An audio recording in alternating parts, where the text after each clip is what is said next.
저희 학생 중에 이걸 하다 6개월 넘겼는데 변화가 없어가지고 레벨 1으로 바꾼 친구가 있거든요. 왜인지 이유를 좀 생각을 해볼까요?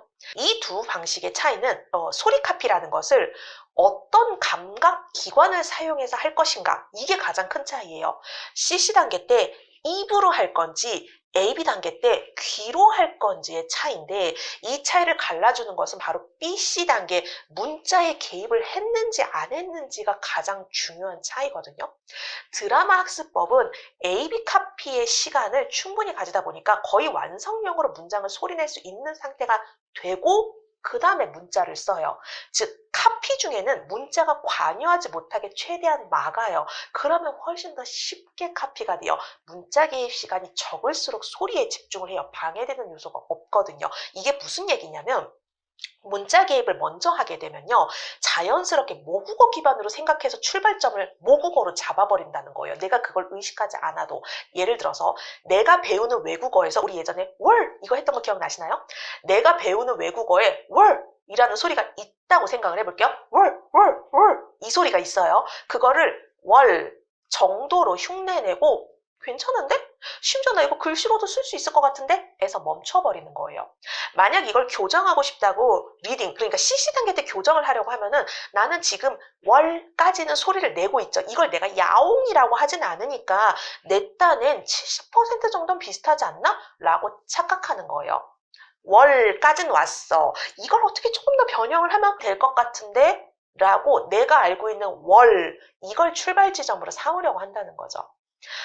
월이라는 소리를 듣고 A 학생은 월이라고 흉내를 냈고 B 학생은 야옹이라고 소리를 냈다고 해봅시다. 솔직히 하면 제 입장에서 둘 다 똑같은 얘기예요. 둘 다 소리가 안 비슷해요.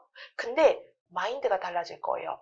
야옹이라고 하는 친구는 이 소리가 아예 다르다는 걸 알거든요. 그러니까 본인이 가지고 있는 이 야옹을 쉽게 버릴 수 있는데, 월까지 하는 친구들은 자기가 이걸 비슷하다고 생각을 해요.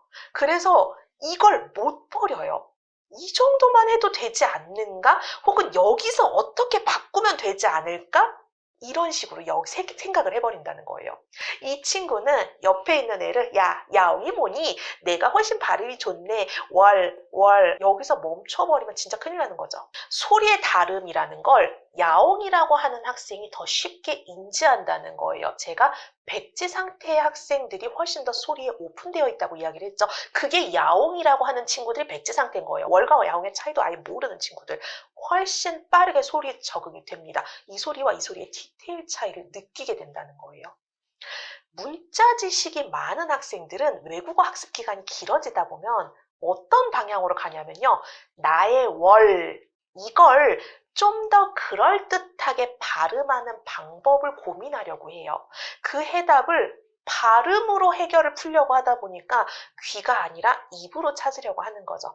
그렇게 발음 훈련을 하고, 그렇게 열심히 리딩을 하고, 그 리딩의 교재를 드라마로 잡아도 귀가 배제된 입 훈련을 하게 되면 이 귀의 감각 자체가 스위치가 안 켜져요.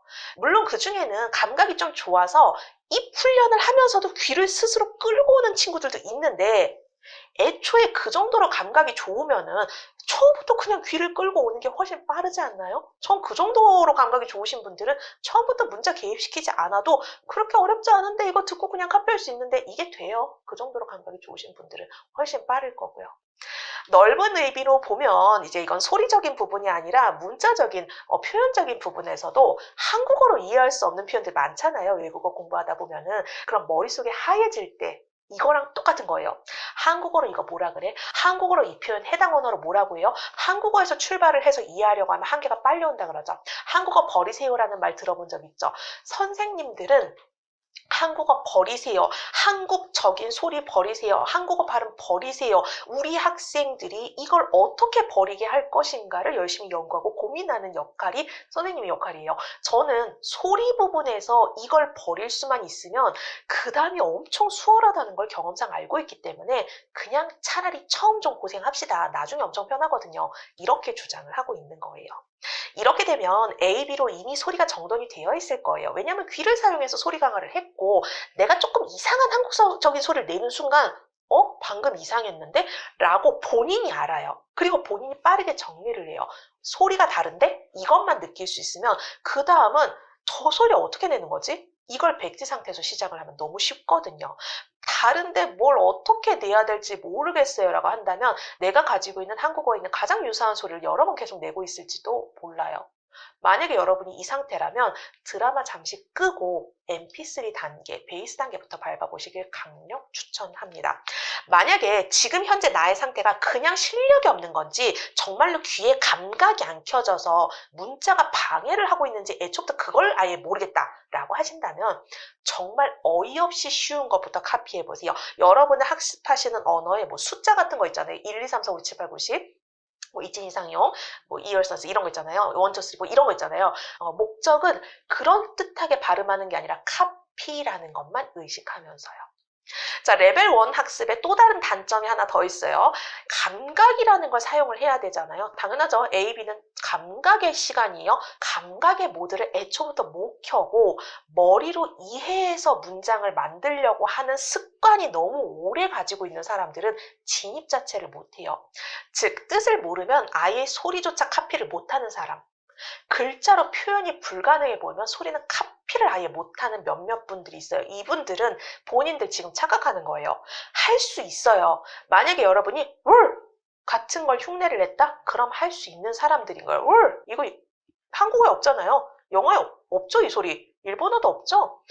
이런 말도 안 되는 소리 있잖아요. 냐옹 이런 거 있잖아요. 소리 카피를 할 수 있는데 본인이 못한다고 착각하고 있는 거예요. 왜냐? 문자 학습 방향으로 트는 게 너무 오래 걸렸기 때문에 감각 스위치가 어디 있는지 내가 아예 켜지를 못하는 거죠.